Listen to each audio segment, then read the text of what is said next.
tá? Que é o Hegel e o Marx, né? Lá na apostila de vocês, certo? Nós vamos ter, falando do Hegel, na página 7, que é o conceito de idealismo, né? Ele via e observava a sociedade de maneira dualista, a gente vai de maneira idealista, certo? E nós vamos ter isso lá na página 7.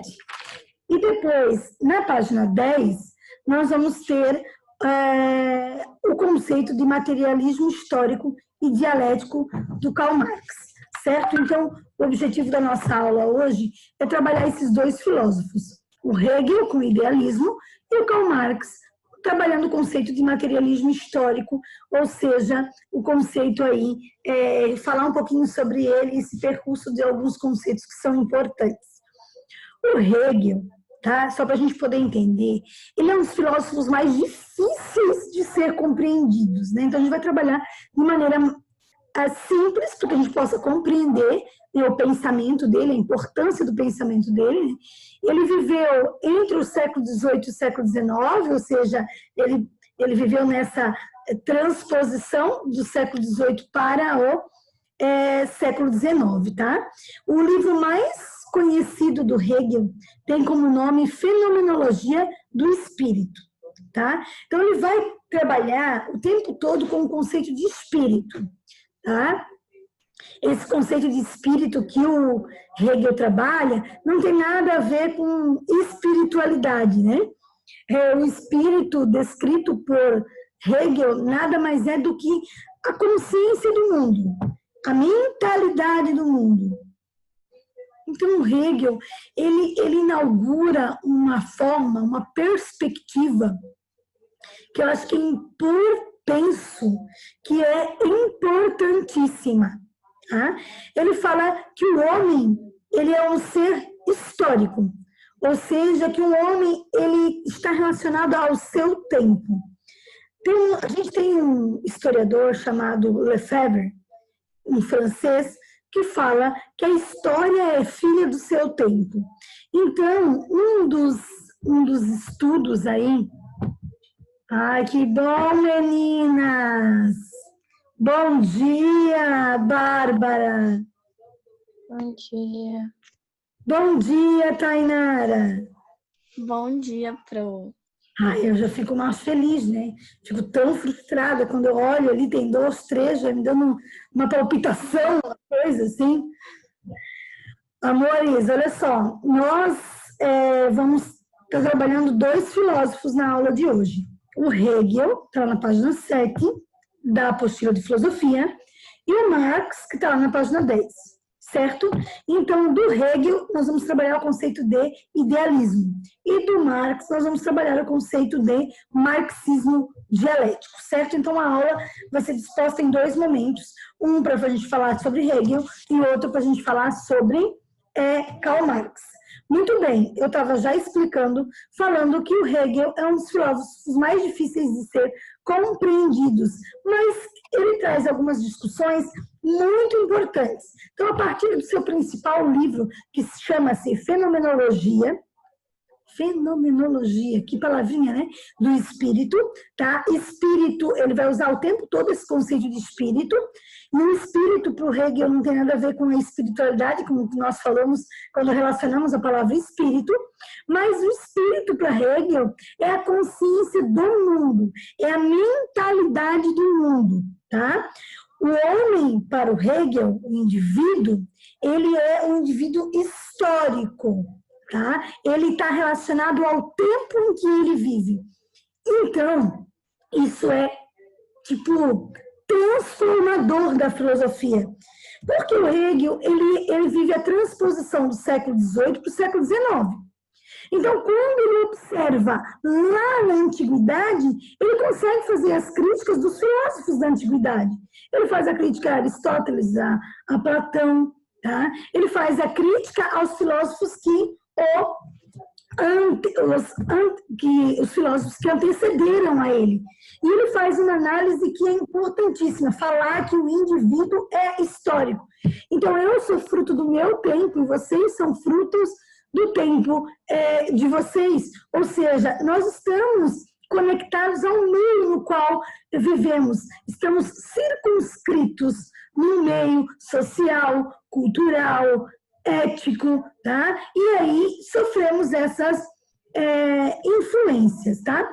Então ele fala que a nossa consciência, que as nossas ideias, que as nossas verdades, elas são mutáveis. Ou seja, passamos por transformações. Coisa que os filósofos da antiguidade não falavam dessa maneira.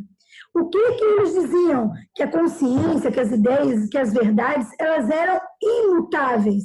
Tem uma verdade e ela não muda essa verdade. Eu tenho uma ideia e ela não muda.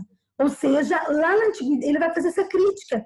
Se nós somos seres históricos, se nós somos frutos do nosso tempo, obviamente, tá, que a nossa consciência, que as nossas ideias, que as nossas verdades, elas vão ser alteradas, elas vão ser mutáveis. Vamos pensar numa coisa bem simples, bem básica. O namoro ou o divórcio. Né? Há 100 anos atrás, como a mulher era vista, ela poderia se divorciar? Na maioria das vezes, não. Né? Então, se ela vivesse subjugada pelo marido, ela teria que viver subjugada a vida inteira, porque o divórcio não era permitido. Hoje, vemos outro tempo. É muito comum os casais casam-se e, de repente, daqui a um tempo, pode ser um tempo mais duradouro, um tempo de média duração ou de curta duração, eles se separam, mas é algo comum, tá? No aspecto cultural. Então, é essa percepção que ele faz a gente perceber. Então, ele vai inaugurar essa ideia de perceber que o indivíduo, ele é histórico, ou seja, está relacionado ao seu tempo.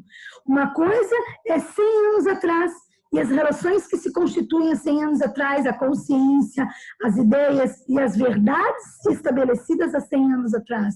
As verdades de 100 anos atrás não são as verdades de hoje. As verdades de hoje não serão as verdades de 50, 100 anos para frente. Tá? Então, quando a gente pensa no Brasil da pandemia, por exemplo, se a gente pensa na educação, né? Quais eram as verdades? Qual é o discurso de uma Constituição? Que todo mundo é igual perante a lei? Qual é o discurso das leis de diretrizes e bases da educação que servem para as escolas públicas e privadas? Que todos têm direito à educação de qualidade, enfim. Tá? E qual é a verdade sobre isso? O que mostrou a pandemia? Como é que é a educação no Brasil hoje? Ela é igualitária para todos? Todos têm as mesmas oportunidades? Agora nós tivemos uma mudança de data do Enem. Então o Enem ficou para janeiro.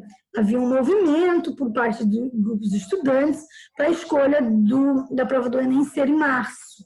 Mas o MEC colocou essa prova para janeiro. Então, tá? Quem é que vai ter mais oportunidade nessa prova desse ano? Que grupo vai ser mais privilegiado? Ou a gente pode constatar que no ano de 2020 para 2021, a prova vai ser em 2021, vamos ter meritocracia na prova de 2021? Todo o Brasil vai conseguir competir, realizar essa prova em pé de igualdade? Quais são os números que vão mostrar isso? Se a gente só pegar Santa Catarina, a gente já não precisa nem ser Santa Catarina. Se a gente pegar Balneário Pissarras e Penha, nós já temos números assustadores, né? Se a gente for fazer um levantamento de ensino médio e o número de participantes de alunos do ensino médio durante as aulas no estado ou no município, né? Que não estão trabalhando com aula ao vivo o tempo todo, né?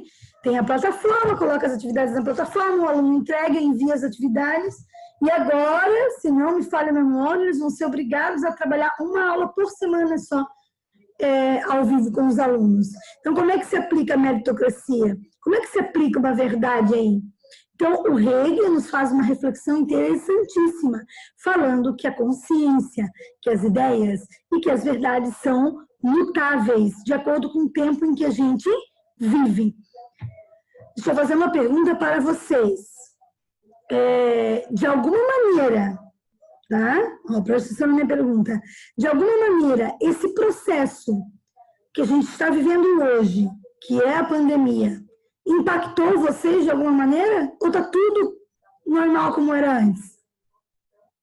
Impactou bastante, né? Impactou de várias maneiras, né? Ô, Renan, o que mais te impactou durante esse período? A mudança de rotina. A mudança de rotina. Isso te incomoda ou não te incomoda, essa mudança de rotina? É acostumável. No começo incomodava bastante, mas agora tá mais normal. O que mais, gente? Falem pra mim. Duda, Oi. Duda, me responde uma coisa. Esse momento que a gente está vivendo, já passou de 100 dias e toda essa pandemia, impactou de alguma maneira a tua vida ou não? Impactou, né? Porque antes eu tinha coisa para fazer fora de casa, agora não tem mais nada, né? Mas isso te incomoda ou não te incomoda? Tipo, nos primeiros dias não tava me incomodando, porque eu já, tipo, eu não ligo muito em sair, mas agora já tô, tipo, me sentindo sufocada, sabe? Tipo, de ter que só ficar em casa e não poder sair, não poder ver meus amigos. É assim, né? A partir, por exemplo, desses últimos tempos, isso já está te incomodando, já? Já. Anne, o que mais te impactou durante isso, ou não te impactou esse momento que a gente está vivendo? Acho que a mudança de rotina, né, Pro? Foi tudo muito rápido. E o que mais te incomoda na mudança dessa rotina que a gente viveu? Eu não poder sair, né, ver meus amigos, ficar só dentro de casa, não poder ir pra escola. E as relações em casa, gente, também mudaram? Ou não? Não. É a mesma coisa. Não, as minhas não. As tuas mudaram, Anne? Não, Pro, as minhas continuaram a mesma coisa. De alguém aqui foi alterada as relações dentro de casa? Porque agora vocês estão muito mais próximos, né? No sentido de estar muito mais em casa. Acho que tá melhor, entendeu? Tipo, a gente tá mais próximo e tal. A minha não, meus Para pais todo mundo. E os conflitos? Tipo, tudo tranquilo. Eu e meu irmão, a gente quase se mata, mas daí faz parte. Faz parte do processo. Tu convive muito mais com as pessoas, a tendência de conflitos, eu não digo de conflitos, a dialética, né? Que vocês são gerações diferentes que estão convivendo e que, de certa maneira, tu tem discussão, tu tem conflito de ideias e de pensamento, ou tudo tranquilo durante esse período? Não, a gente quase se mata.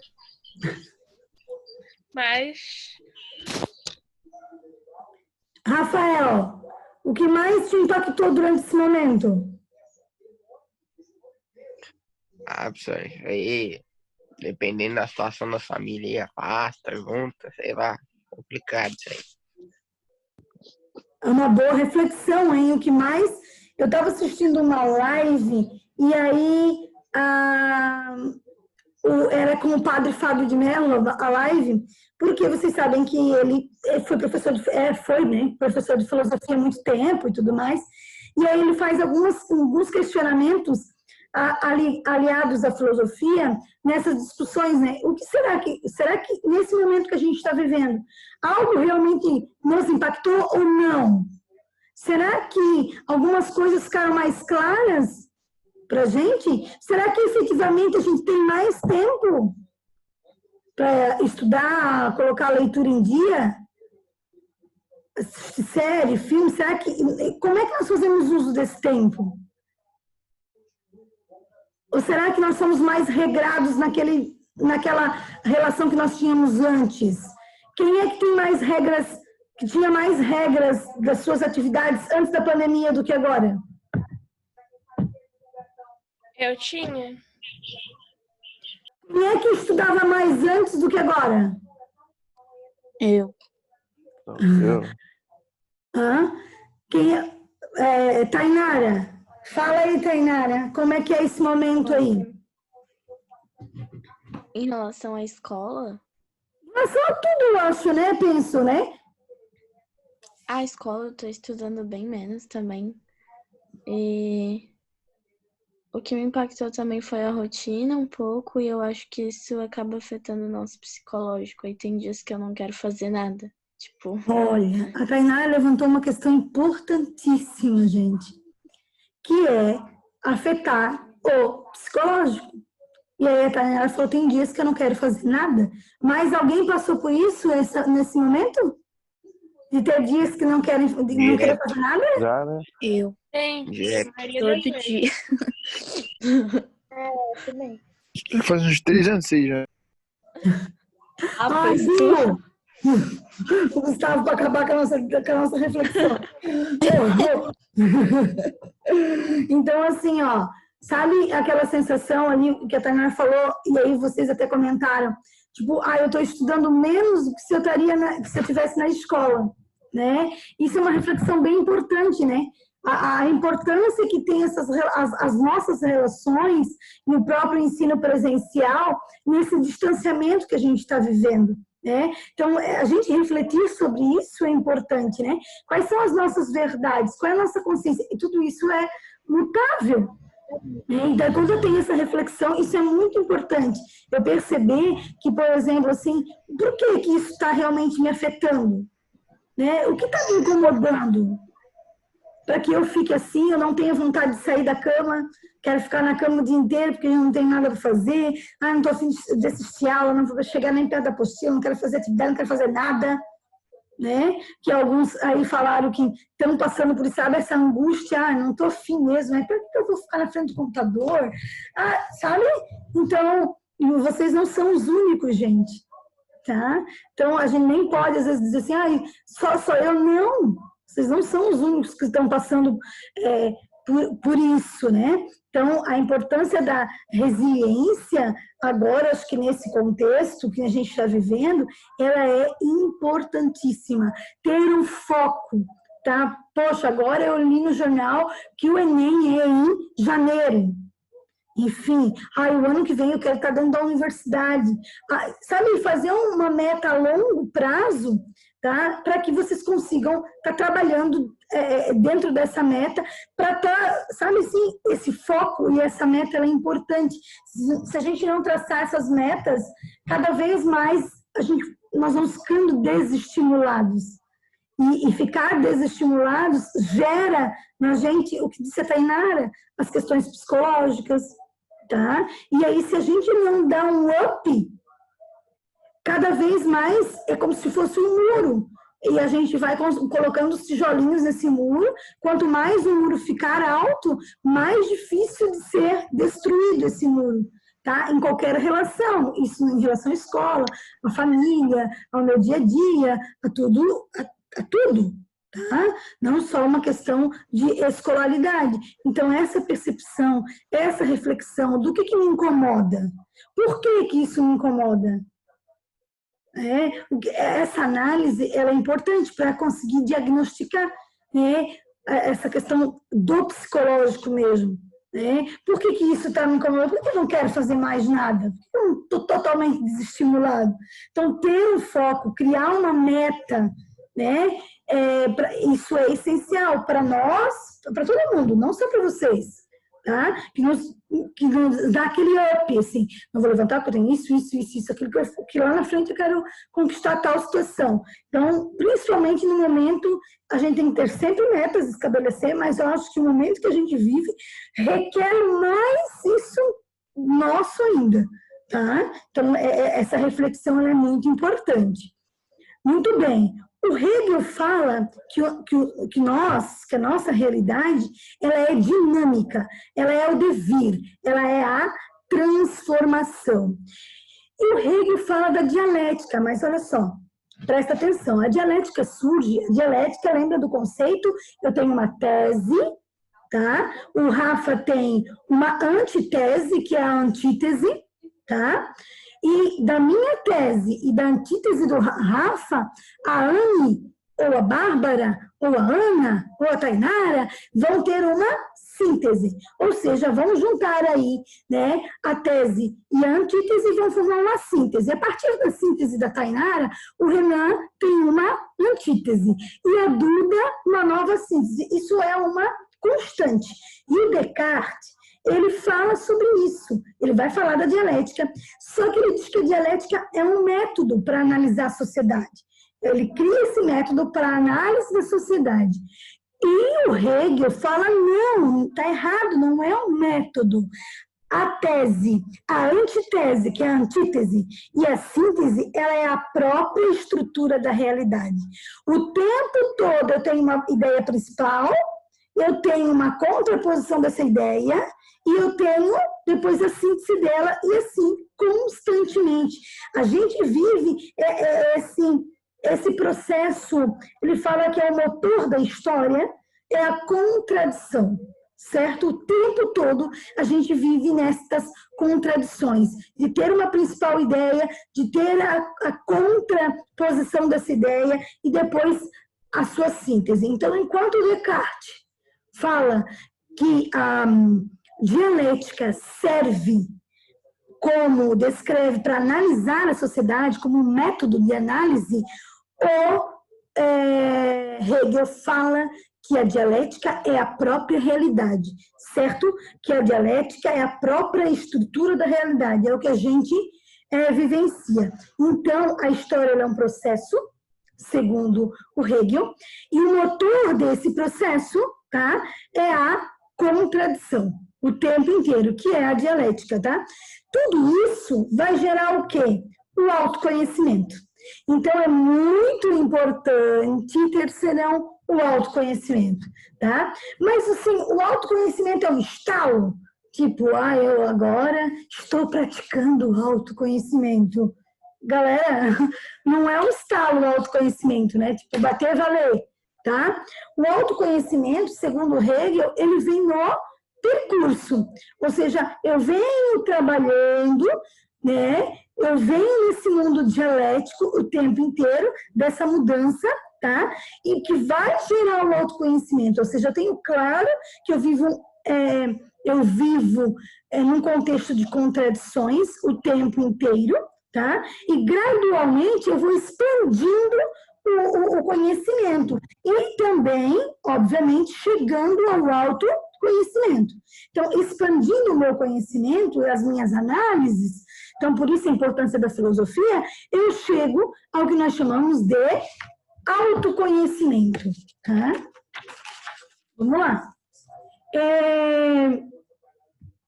O Hegel vai falar que a nossa consciência é o espírito, certo? Está ligada ao tempo. Então, nós primeiro temos uma consciência nossa, de nós mesmos, certo? Que é a consciência de si. Depois, eu tenho a consciência do outro. E, por último, eu tenho a consciência do todo. É só a gente pensar numa criança, num bebê. Primeiro, ele tem a consciência de si. Com o passar do tempo, ele vai ter a consciência do outro. E mais tempo posteriormente, eu tenho a consciência do todo. Eu sou um indivíduo, esse indivíduo eu tenho meus pares, e esses pares estão inseridos num contexto maior. Então, ele vai falar que isso é muito importante, nós temos essa consciência de nós mesmos, a consciência do outro e a consciência do todo, no qual nós estamos inseridos. Então, para que eu chegue ao autoconhecimento, eu tenho que ter a consciência de mim, a consciência do outro, que convive comigo, que são os meus pares, e o conhecimento e a consciência do todo, certo? Tudo isso ligado ao tempo. Então, o tempo, a história e o espírito, que é a nossa consciência, para Hegel, então o espírito é a consciência para o Hegel, consciência do mundo, a minha consciência, então a história, o tempo e a consciência, tudo isso junto gera o autoconhecimento. Então, o autoconhecimento é algo que eu vou estar trabalhando nesse percurso aí histórico do tempo e da consciência que eu tenho do mundo em que eu vivo, certo? E ele vai falar que esse espírito, ou seja, que é essa consciência do mundo, que é essa mentalidade do mundo, ela está dividida em 3 situações. Na situação subjetiva, que somos nós, o indivíduo. No objetivo, que é ligado ao coletivo, certo? A cultura, a moral, a política, o direito, enfim. E, por último, o conhecimento absoluto, né? O espírito absoluto. E o espírito absoluto nada mais é do que a autoconsciência. Tá? Então, primeiro, eu tenho que entender que esse espírito, ele é subjetivo, ou seja, que essa consciência, que essa mentalidade, ela é subjetiva, ou seja, parte do individual. Depois, que ela é objetiva, ou seja, parte do coletivo, que daí eu tenho os aspectos culturais, os aspectos morais, os aspectos de política, de direito. Por isso que ele fala da importância da história. Alguém que está circunscrito no século XX vai pensar de forma diferente de alguém que está circunscrito no século XVII, XVIII, XIX, tá? E eu chego lá ao absoluto, que seria a autoconsciência. Isso eu só alcanço através da filosofia. A filosofia é a amplitude dessa consciência para chegar ao autoconhecimento. Então ele fala que tudo parte da ideia. Então nós temos a ideia, primeiro a ideia, para daí ter a concepção de mundo, certo? Primeiro a consciência para ampliar essa concepção de mundo, tá? E ele tem uma frase que é, para finalizar tudo isso, que é o seguinte: o real é racional e o racional é real, certo? A ideia, a consciência, que é o nosso logos, é o que forma a nossa realidade. Então ele fala que a nossa ideia, que a nossa consciência forma a realidade, certo? Então ele vai falar da filosofia política, que é o indivíduo, ele diz que o indivíduo é um indivíduo social. Ele vai falar da família. Aí ele diz, gente, eu acho que isso também é importante eu falar para vocês, que ele vai falar do Estado, certo?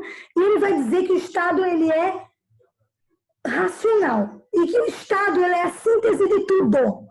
Então, ele vai sofrer duras críticas, certo? Porque ele vai falar que o Estado é a soma dos conflitos de interesses, que o Estado é o fruto do espírito, que o Estado é o absoluto, a autoconsciência. Então, ele vai dar muito empoderamento para o Estado, tá? Ele vai, na sua discussão teórica, empoderar o Estado. Por isso que tem uma crítica ferrenha ao pensamento dele, porque depois houveram inúmeras interpretações do pensamento de Hegel. E vários estados totalitários, certo, usaram o pensamento hegeliano para conceber o seu estado totalitário. Então, ele recebe inúmeras e duras críticas, porque em vários contextos de estados totalitários de dominação, foi utilizado o pensamento hegeliano. Por quê? Porque o Hegel fala que o Estado é a síntese de tudo, que o Estado é o fruto desses conflitos de interesse, que começam lá na família, vai para o coletivo, e o Estado tem que dar conta de tudo, que o Estado é a soma de tudo, que o Estado é esse fruto absoluto, é o autoconhecimento, que é a racionalidade. Então ele empodera esse conceito de Estado, que no século XIX, que no século XX vai ser estudado e reestabelecido e utilizado nas teorias, nos governos autoritários ou totalitários. Obviamente, ele recebe essa crítica, tá? Mas a gente tem que lembrar que é um estudo feito sobre ele. É a mesma coisa quando a gente fala dos neoplatonistas. E o que é o neoplatonismo? Uma nova versão das ideias de Platão. Mas o Platão, gente, via a vida como uma dualidade. Um mundo de ideias, um mundo sensível e um mundo material. É dual o pensamento platonista. E os neoplatonistas não são duais. Os neoplatonistas servem para depois, para o cristianismo. Porque eles falam que existe um único ser. Então, enquanto o Platão fala da dualidade, os neoplatonistas não falam da dualidade, falam no oposto, eles são chamados de neoplatonistas. os novos, né, uma nova roupagem ao pensamento de Platão. É a mesma coisa que a gente pensar no marxismo que a gente vai estudar. Quando a gente pensa no marxismo, a gente vai ver um marxismo stalinista, vai ver um marxismo maionista, ou seja, Mao Tse-tung e Stalin estudaram Karl Marx, interpretaram a obra marxista e a aplicaram da forma que queriam. Efetivamente aplicaram o que estava escrito no Capital, né? Ou nas críticas que o Karl Marx fazia. Como é que isso se deu? É uma interpretação do pensamento marxista, né? Existem hoje os neomarxistas, tá? Assim como tem os neoplatonistas. Tinha os neoplatonistas que deu origem, inclusive, à filosofia patrística, que é a filosofia de Santo Agostinho e de São Tomás de Aquino, que é uma filosofia cristã.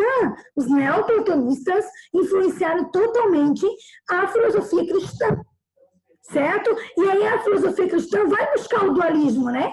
Porque a filosofia cristã discute o quê? O bem e o mal, o céu e o inferno, que nada mais é do que uma perspectiva dualista de se observar a sociedade de uma outra interpretação, com uma outra roupagem, utilizado para em seu próprio benefício, né?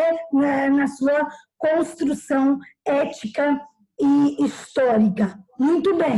Então, Hegel inaugura um novo tempo, que é pensar que tudo é mutável e que nós somos frutos desse tempo e que nós somos seres históricos, somos seres dinâmicos e que vivemos, ao invés de analisarmos a nossa sociedade, nós vivemos o que chamamos de dialética e que o motor da história é essa contradição. E nunca esqueçam que ele trabalha o conceito de espírito, que é a consciência.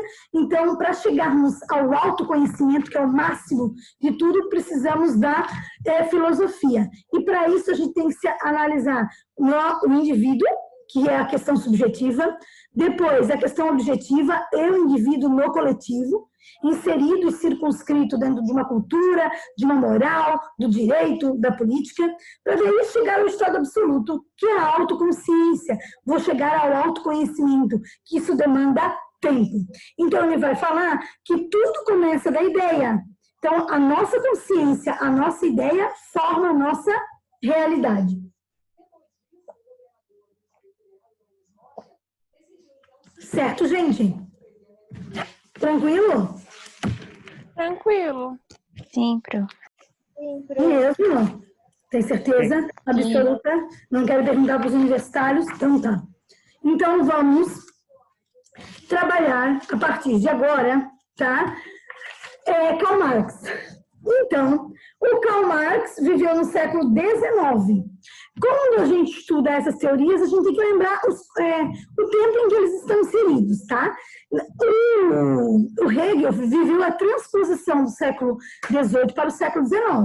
Já o Karl Marx viveu o século XIX, tá? Numa totalidade muito forte. Então, o Karl Marx está inserido numa sociedade que está vivendo o ápice, o estabelecimento efetivo do capitalismo e o ápice da revolução industrial, onde não há legislação trabalhista alguma. Nós já falamos da Revolução Industrial, começa lá em 1750, para o século XVIII, mas ela vai viver o seu auge no século XIX. Ou seja, no século XIX ela sai da Inglaterra, ela ganha outros países europeus. No século XIX eu tenho ideia imperialista de domínio de uma nação mais forte com uma nação mais enfraquecida. Eu tenho a Inglaterra como um país extremamente poderoso, tá? Eu tenho a Inglaterra vestida lá como um povo, dominando todos os territórios. Eu tenho exploração inúmera do continente africano, tá? Que é o que a gente chama de imperialismo, do continente asiático. Tudo isso está acontecendo no século XIX. Então, o Karl Marx ele está inserido nesse contexto, certo?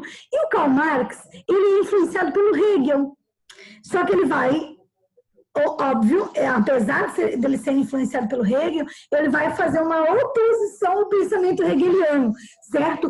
Qual é a influência de Hegel sobre a vida dele? O Hegel acreditava numa história determinista.